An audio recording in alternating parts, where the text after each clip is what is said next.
Hello दोस्तों, स्वागत करती हूँ मेरे यूट्यूब चैनल पर। आज मैं लेकर आई हूँ आपके लिए कच्ची सी कहानी। किस्सा दो ठगों का।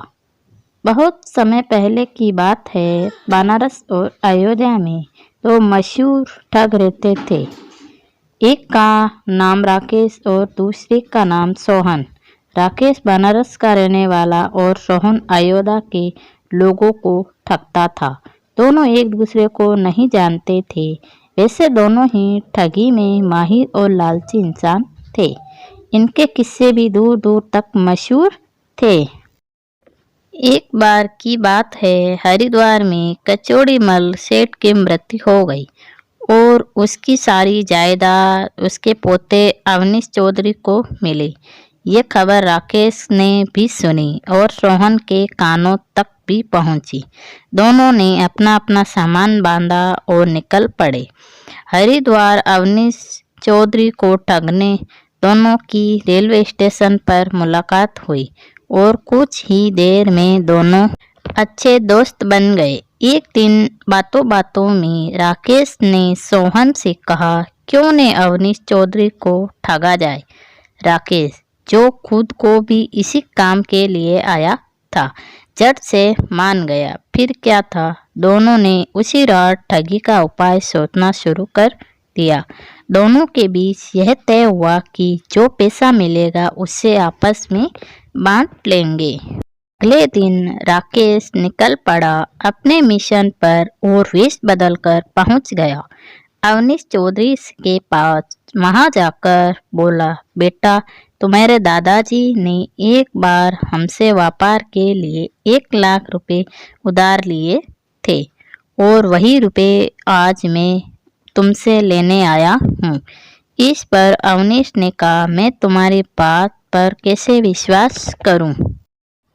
यह सुनकर राकेश झट से बोला, तो चलो अपने दादा की समाधि के पास, वहीं से पूछ लेना। वहां पहुंचकर राकेश ने समाधि से यह सवाल किया तो पीछे से आवाज आई, हाँ बेटा, ये आदमी सच बोल रहा है।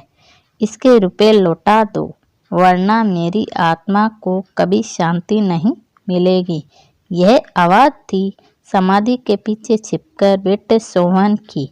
सोहन को बोलते देख अवनीश चौधरी घबरा गया और फौरन घर आकर राकेश को 1 लाख रुपए दे दिए। इतने सारे रुपए देख राकेश को लालच आ गया।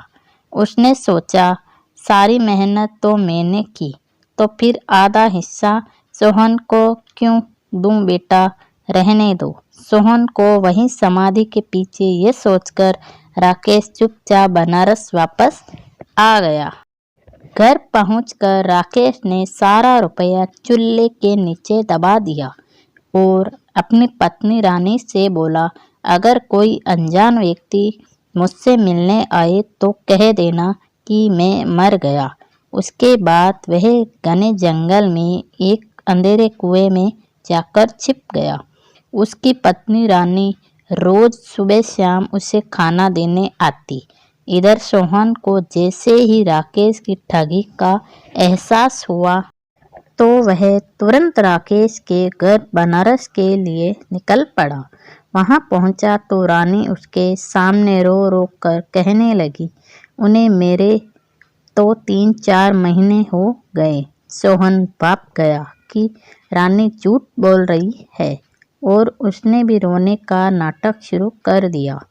दिन पर दिन बीतते जा रहे थे, लेकिन सोहन राकेश के घर से जाने का नाम ही नहीं ले रहा था। इस बात वह ये भी जान गया कि रानी सुबह शाम कहीं खाना लेकर जाती है। एक शाम सोहन रानी का पीछा करते हुए कुएं के पास पहुंच गया। अगले दिन जब रानी खरीदारी करने बाजार गई तो सोहन खाना लेकर पहुंच गया राकेश के पास और आवाज बदलकर बोला, सुनते हो जी, आपका दोस्त घर में कुछ ढूंढ रहा था। घर में कुछ छिपा रखा है क्या कुएं में से। चिंता न कर, लेकिन इसका ध्यान रखना कि चूल्हे के पास न जाए। सोहन से इतना सुना और खुशी से उछल पड़ा। घर आते ही उसने चूल्हे के आसपास की जमीन खोदी और सारा धन लेकर वहां से भाग गया। जब रानी खाना लेकर राकेश के पास गई तो वह बोला, क्या बात है, आ दो दो बार खाना लेकर आ गई।